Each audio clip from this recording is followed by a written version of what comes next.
Hey everybody, it's Ellie Holcomb, and you are watching The Libby Show.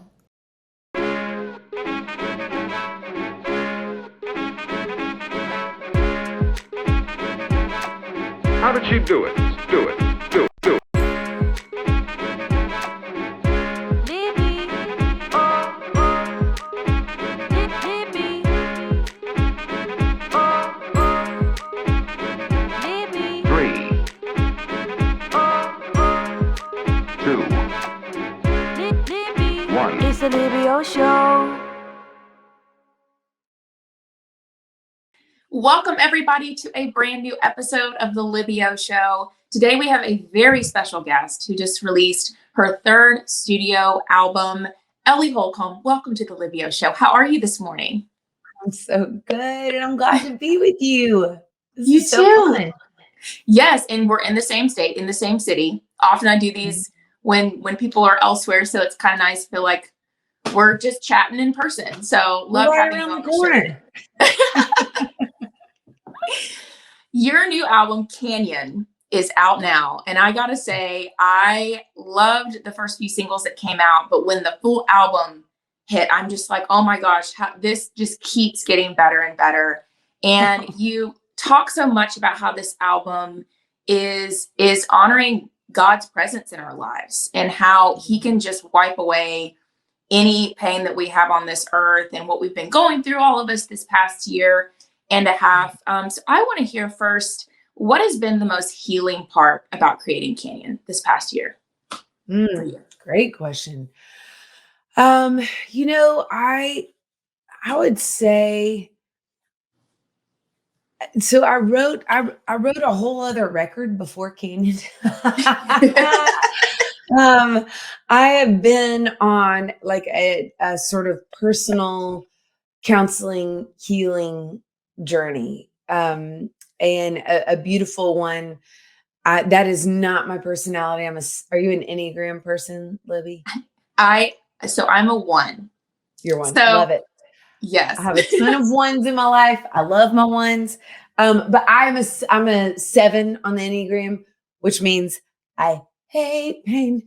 And so it is very abnormal for me to linger in painful places. And so last year was like a lot, for all of us. But it was so I say all of that. I had written this whole record about how I encountered, even in the midst of really grieving some things, some wounds in my past that I had never grieved before. I had acknowledged them. I had never grieved them. And the grief was started coming out sideways. And so I was like, I need to go back and just let myself grieve, which is a beautiful thing, which looks a lot like breathing and sometimes weeping. Yeah.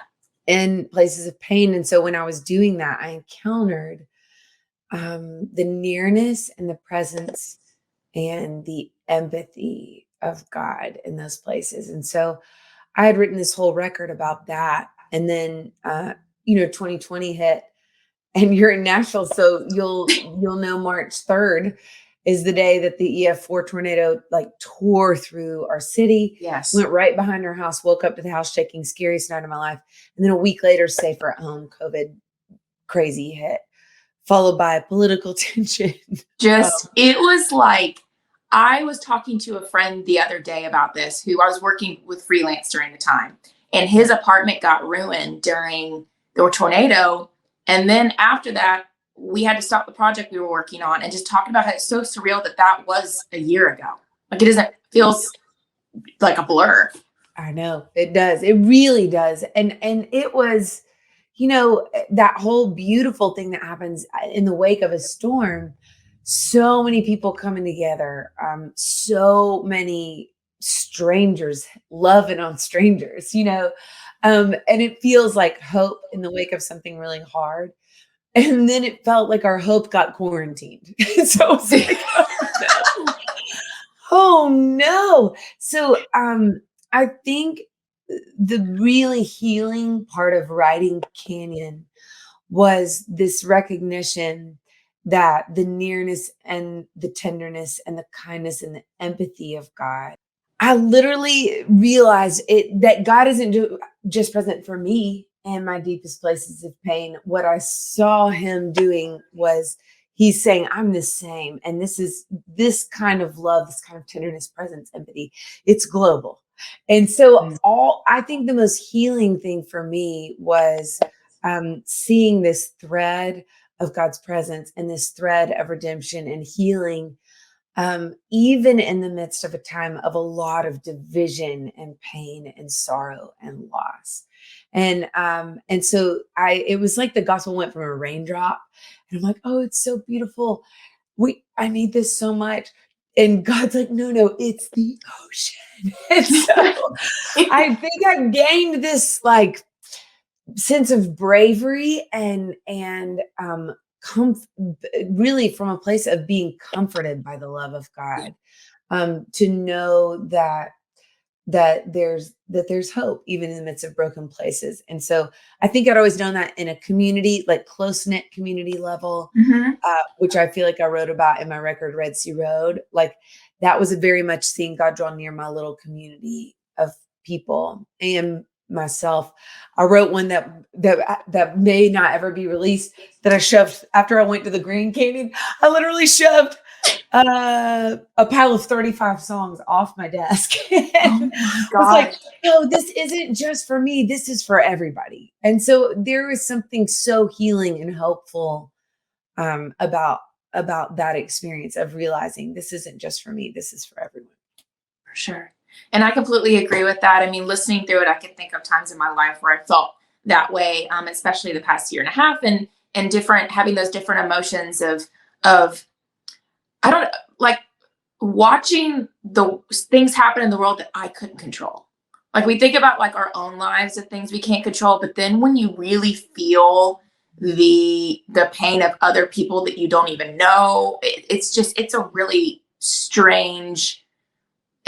It's just surreal. I don't know how else to put it. But I remember watching a video of you talking about the song Canyon, the title track, and about how you were camping in the Grand Canyon and how you're able to see the stars so close to you. And I want to hear more about that. And oh yeah, absolutely. So I definitely, in the midst of last year when the numbers were low in the summer, I got to go to the Grand Canyon. Have you ever been, Libby? No, I've been to the deserts in New Mexico. That's as close to that's close. Serene. It is. Yeah. That's close, like pretty close, closer than Nashville. That's it is. But I had never been before, and when the numbers were low, we got to take a trip out there with my brother and sister-in-law, my husband, and it was like outdoor camping. So we were like, this is COVID friendly, like or safe or whatever. So we camped on the northern rim, flew down into the canyon, rafted the river, camped on the river banks, and then rafted out. And I will never forget that night when we were going to sleep, our guide, who I don't think was a person of faith per se, at least like the Christian faith or whatever. But I was like, you are literally preaching the gospel. It's just like, oh my gosh, I was crying. But he said, you're going to experience something tonight called the rim effect, which I had never heard of that. But he was like, basically, you are in the darkest place you'll ever be because you're literally over a mile into the surface of the earth.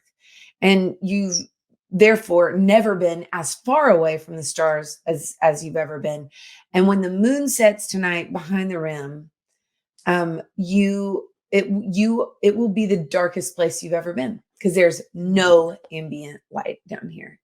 And he said, but because it's the darkest place that you've ever been, the stars will shine more brightly and they will appear closer than they ever before in your life. And sure enough, I woke up in the middle of the night and it was just it was unbelievable. And, I think that is such a representation of, to me, what I've experienced of God's love and his presence in the darkest places in my story. And now in one of the darkest seasons I can recall in recent memory that we've walked through as a nation, as a globe. And I was just like, Yes. you're still here. We're still like, I was telling my mom the other day, I was like, we're still doing this. Are we still doing this? Yeah. It's like being at a party and you keep telling someone like, okay, I think I'm about to leave or whatever. And we haven't left yet. We're just. we're still here. I've just finished reading The Lion, the Witch, and the Wardrobe with my kids. I think for the second time. We love that series. Yes. And at the end, sort of towards the end of the Lion, the Witch, and the Wardrobe, it's been this eternal winter, which has sort of felt like what we've been in. But then all of a sudden, Aslan's coming back, and like the winter just slowly begins to melt. And I feel like we're in that season of We're like, close. okay, We're getting there. oh my gosh, okay, this will not be forever. Oh, good. But it's just very slow. It is. And I feel like your album does encompass that. Like, we're getting there. We're almost there. We're going to be free. And, you know, if we depend on God's, you know, empathy and grace in our lives.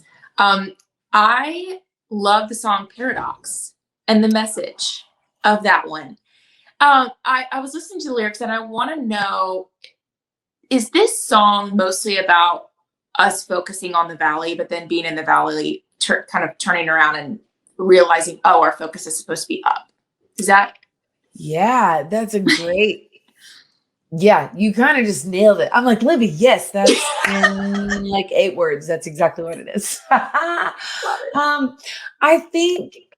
think that so often, and this is maybe just me, this is maybe just my personality, but so often I grew up in the church. I'm so grateful for that heritage.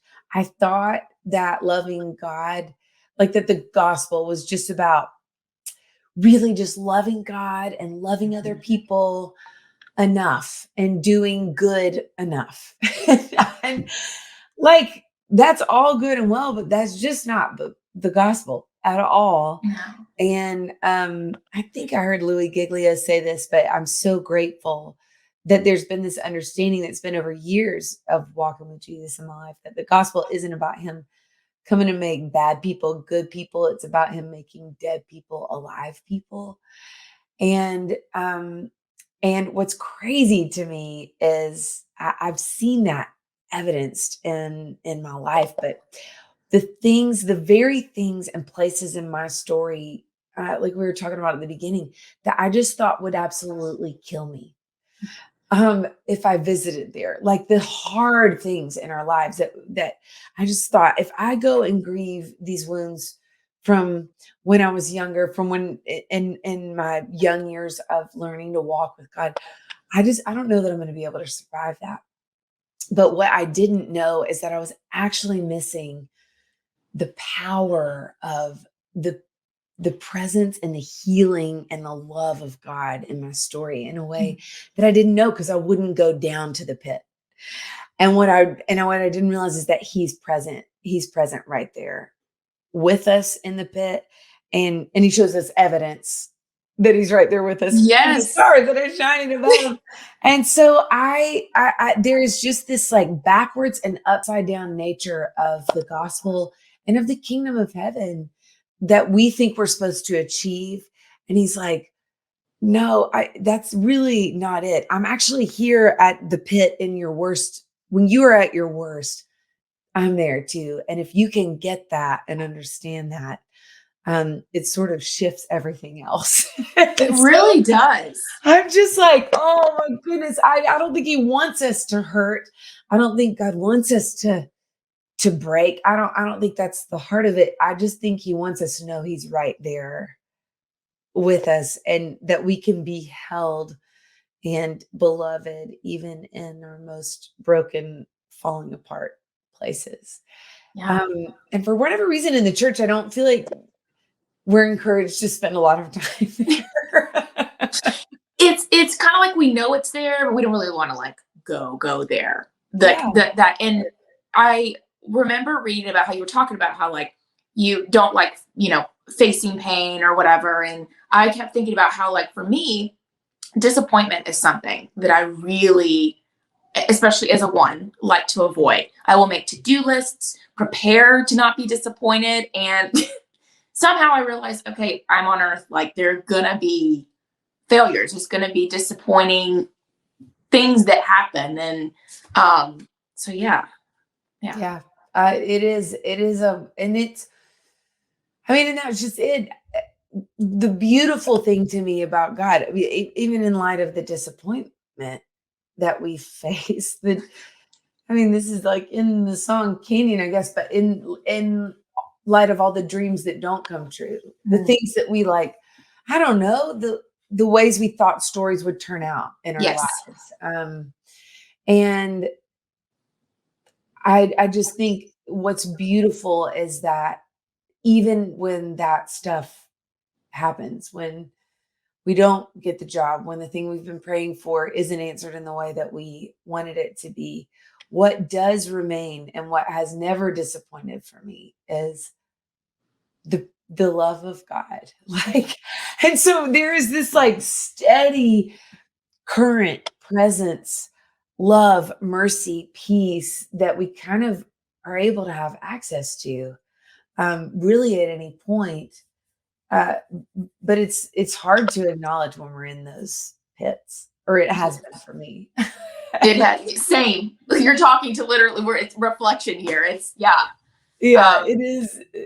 But I love that you love that song. I think if there's any song on the record that sort of captures the heart of the message of the record, it's Paradox. And I think a way that my sister-in-law was listening to Paradox and a couple of their songs, and she was like, oh, so she was like, so this is a record about a deeper sorrow but a higher hope. And I was like, yes.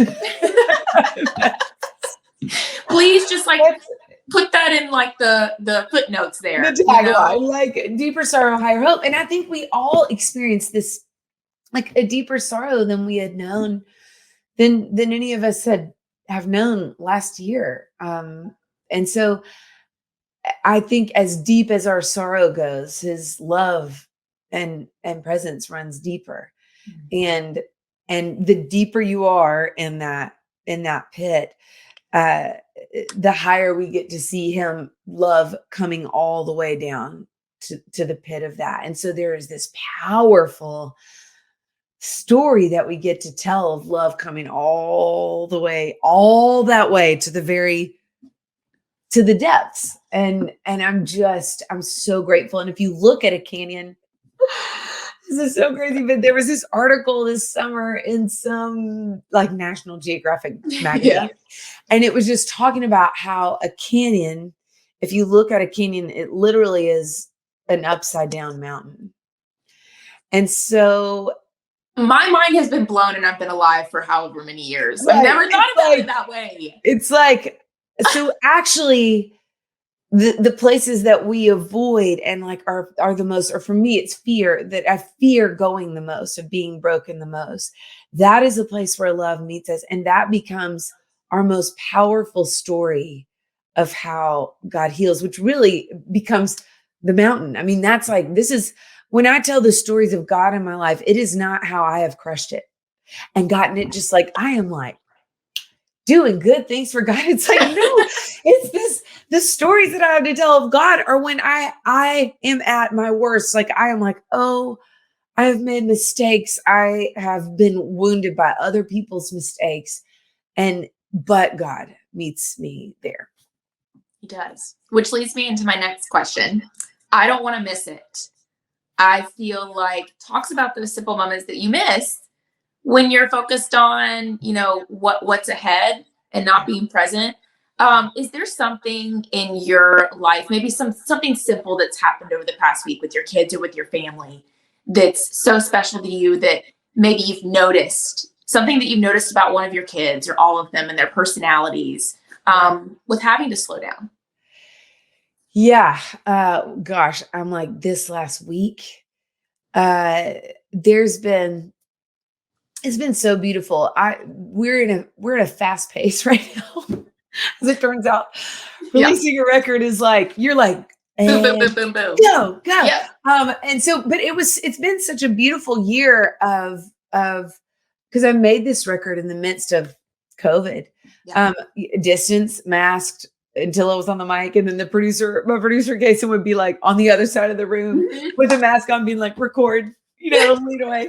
But it's been so beautiful. He lives in the same neighborhood that I do, and so it was this very integrated process of making a record, which is beautiful for me as a mom of three little ones. I would drop them off at school. We'd have our morning breakfast where we read something inspiring, whether it's a poem or a devotional or whatever, and sit down in the morning, connect, drop them off at school. I'll go to the studio, then I go pick them up at school at 3:00 and do the afternoon vibe, and then head back to the studio right after putting them down. And so it was this really beautiful rhythm of like mothering my kids and then mothering this music, like kind of birthing this music out. And so that was so beautiful, but it has been it really even more so than that season of creating, this season of releasing and then sort of shows sort of coming back again, which I'm so thankful for. The beautiful thing of last year, and God has been dressing me down in the kindest way about this, but to continue to create margin and moments of slow and moments to breathe and moments to be present with the people who are in front of me. And that is my kids. So yesterday was a great example. I'm like, how much time do you have? I'm like, I don't want to miss it. My husband was like, I'm going to get a shirt that says it. Yes. You're like, hello. Yes. But yesterday, there's so much. We've got 3 busy kids. Our 2-year-old is a joy tornado, which means he is so amazing, but everything that's on a countertop gets pushed off. So you can't, my other 2 kids are pretty chill. So there's just we've always had this pretty neat home, organized space. And it's just to this point where it's you can't really, it's crazy. And you can kind of clean it up at the end of the day once he goes to bed. But it's wild. And so I am constantly fighting a 7 when their stress moves to a 1. You want order, you want organization. And so I'm constantly fighting this sense of wanting to keep laundry running, wanting to keep the dishes clean, wanting to pick up all the toys versus just being with my kids. And so it was beautiful yesterday. I was like, oh, so many other things to do. I also need to send 10 emails that I haven't gotten to, but my kids got home from school and I was like, you know what? No, I'm just going to be present. And so my little girl's taking guitar lessons and we're trying to work on practicing more. And I was like, you know what? Mommy's going to come practice with you. I was like, I need to practice guitar too. So we sat down and it was the sweetest, it turned into the sweetest afternoon. She was like, wait, how do you play that chord? So it just was this really present moment. And then also, one of the things that I was needing to do was my husband's birthday's on Thursday. And happy I was birthday. What I really need to do, yes. Or belated when this airs. Oh yeah, when this airs. So I was needing to prepare for my husband Drew's birthday. And I was like, what I needed to do was get online and order a couple extra things for his birthday. Well, here's what happened. This was so sweet. So I'm sitting down with the kids. We're practicing guitar. Huck, my son, is on the tuner, which you can actually kind of play guitar on the tuner. It's a really cool app called Guitar Toolkit. If anybody's taking guitar, you should totally get it. Tuner, and then it teaches you how to play chords and you can strum them on the phone. So he's got my little phone strumming along with us. And the kids are like, what if we wrote a song for Daddy for his birthday? So Stop it. Okay. So the thing that I needed to do, get him a present, turned into this present moment with my kids. And then something that'll be way more meaningful than anything that I could order quickly on Amazon. I love that so much. I hope you recorded it. Oh yeah. No, that was the whole thing. We wrote, so I'm like, okay, so tell me what you love about Dad. And what a beautiful thing. As a creator, whenever you're writing about anything, you just are, it feels extravagant to me because you're taking the time to really listen, to look at something maybe from a different perspective. Yes. And so all of a sudden we were doing that with my precious husband. And I just Oh my was like, gosh. this is so beautiful. Bonus track is what I call that. The bonus track for the album. It's so, I mean, it was so sweet. And so how often, I just think of all of us, we've been so isolated in so many ways. And I think every single human that you meet, whether it's the person, you're getting gas and they're running your credit card as you're buying snacks at the gas station or Yes. checking out at the grocery store or passing somebody on a walk outside. But we all have dreams. We have gifts. We have stories. We have wounds. We have dreams that didn't come true. There's an ocean of memories, of giftedness, of pain residing beneath the surface of every conversation that we have. And so I think taking time to breathe and listen to one another and connect on that level is like one of my favorite things. Is why I love writing songs with other people, because you just kind of go beneath the surface. And so to remember that I get the privilege, we have the choice every day of asking a question or of saying, tell me a story about when you were little, or just Yes. connecting in a way that's more meaningful Yes. with ourselves, with God, with strangers, and then with the people that we just do everyday life with. And so I hope that I will continue to choose presence with myself, to choose presence with pain when it comes. That's a part of what I don't want to miss. It is about such a joyful song. It is. But it is very much about not wanting to miss the power and the presence of God in the mountaintops, on the beautiful days, and then during Yes. dark nights of the soul as well. I'm like, I don't want to miss him there either. And I've been avoiding a lot of places in my own story.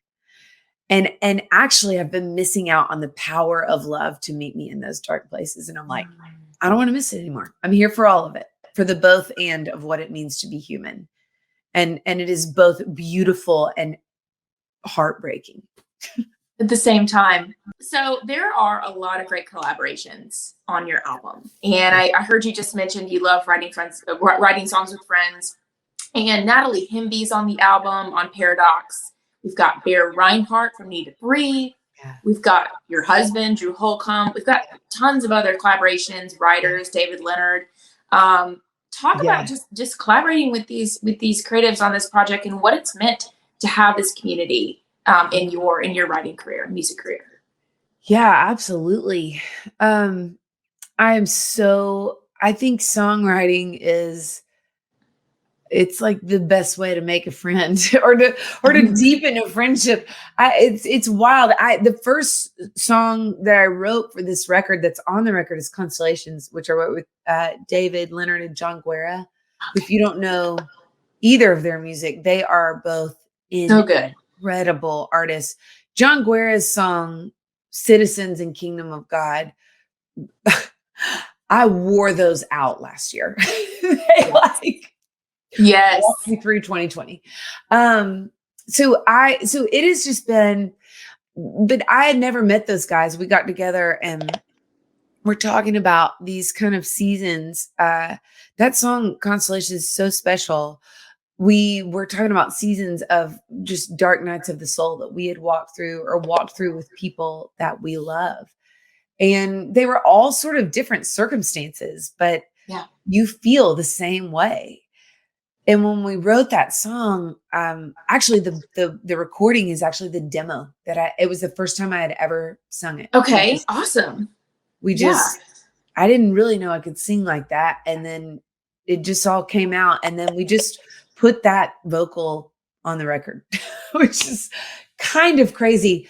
But we had no clue when we wrote that song what we would be facing as a globe, 4 months later. I think we wrote it in November of 2019. Wow. And so that is one of those songs that was looking back on a season where God had been faithful, not knowing how much you would need to like cling on to that. Yes. Personally. And so that was beautiful.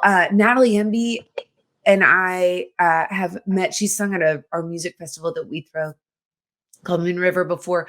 So we've connected Yes. over music things she had written with my husband, Drew, but Okay. we met. And I mean, to tell you, I felt like I was meeting like my old friend that I'd always known. We both grew up here in Nashville. Both of our dads were in the music business. I mean, so much of our stories connected. And so we basically had a whole counseling session together. Yes. We were like, cool. So we have like plunged the depths. Now let's write a song about it. And Paradox Yep. came out of that conversation. And she was so kind to lend her voice. Bear's been a friend for a long time. So it was really interesting. I've written with a ton of incredible co-writers, Crystal Wells and Nicole Witt. I've written a ton with, I wrote a song called Stronger with them on the record. So I've had these relationships with songwriters and other artists before, but there were so many artists. Oh, Thad Cockrell is one of my favorite artists Yes. ever. His Jimmy Fallon story, insane. So good. Oh, it's so good. We're hanging out with him tonight. But Drew and I are, but he's been a longtime friend. But there are so many artists who I love and who I got to write with on this record who I had never gotten to collaborate creatively with before. Bear, we've known a long time, been on tour with Need to Breathe a lot over the years, but we've never written together. And so I think part of last year kind of, I gained some courage, some level of just like, well, if you don't ask, you're never going to know, Right. you know? And so, I mean, Thad is a hero of, I mean, I have loved To Be Loved is one of my favorite records ever. And he is a friend and has been a longtime friend, but I was like, hey man, would you ever want to write? And so I just like kind of had some courage to ask people who I love and respect, to write. And I am so glad that I did, because it not only deepened friendship, but what came out of those conversations together was, I'm just so grateful for. So, And the timing of everything. I mean, it's an awesome project. And thank you so much for sharing your heart and sharing the message of the album. Canyon is available everywhere you stream music. Yeah. You can even go get some really cool merch on Ellie's website, a mug, a t-shirt, and experience the Grand Canyon yourself. yes. And we're going to hear the song Canyon, an acoustic version. Last question I want to ask you Yeah. before we get to that. Yeah. If I'm going camping in the Grand Canyon in my near or far future, any tips? Don't go in August.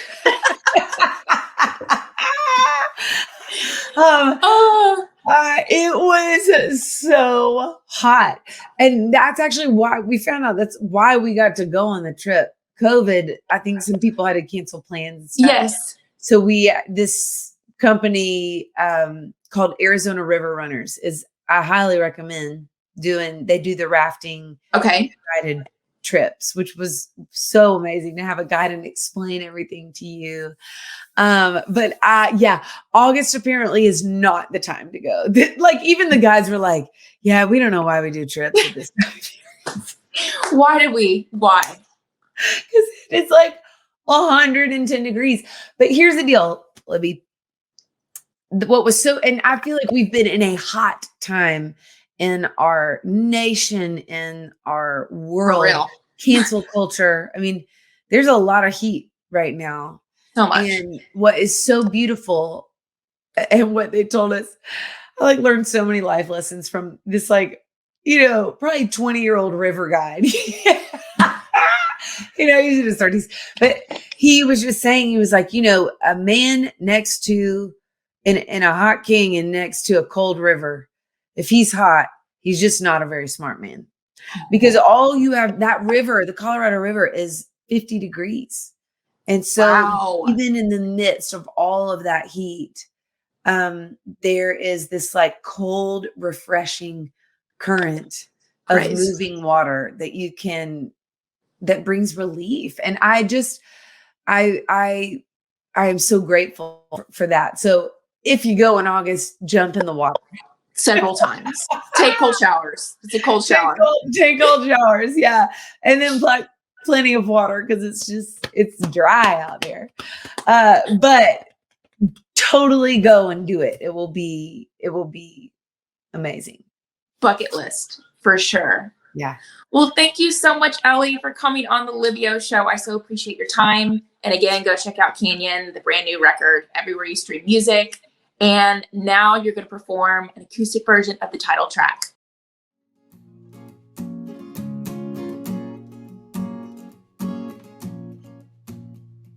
The shape of your love is a mystery. The shape of your love is falling rain. There in my deepest ache, you're whispering. The cracks of my broken heart will let you in. There's a river running through my deepest sorrow. There's a river running through my deepest pain.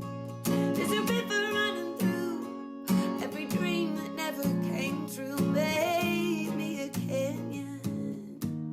There's a river running through. I'm a canyon. I'm a canyon. I'm a canyon. I'm a canyon. The shape of your love is a mystery.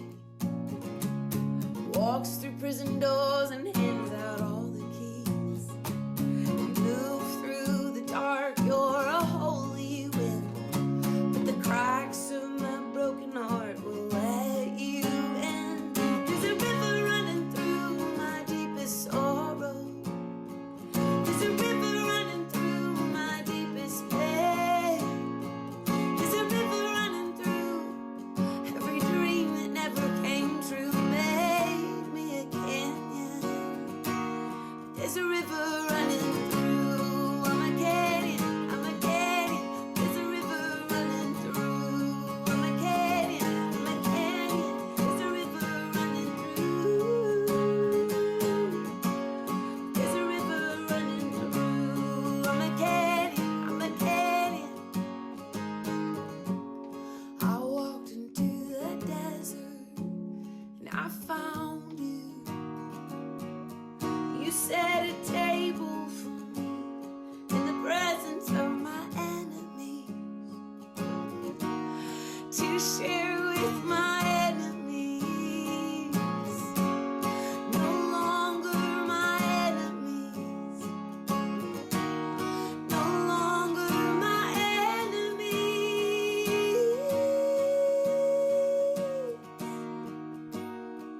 There's a river running through our deepest sorrow. There's a river running through our deepest pain. There's a river running through every dream that never came true. Made us a canyon. But there's a river running through every canyon, every canyon. There's a river running through every canyon, every canyon. There's a river running through every canyon, every canyon. There's a river running through. There's a river running. There's a river running. There's a river running through.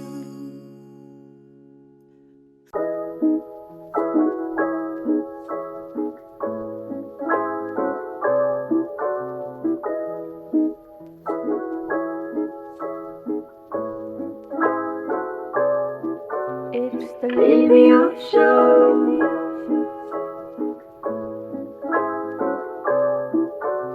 The Libby Show.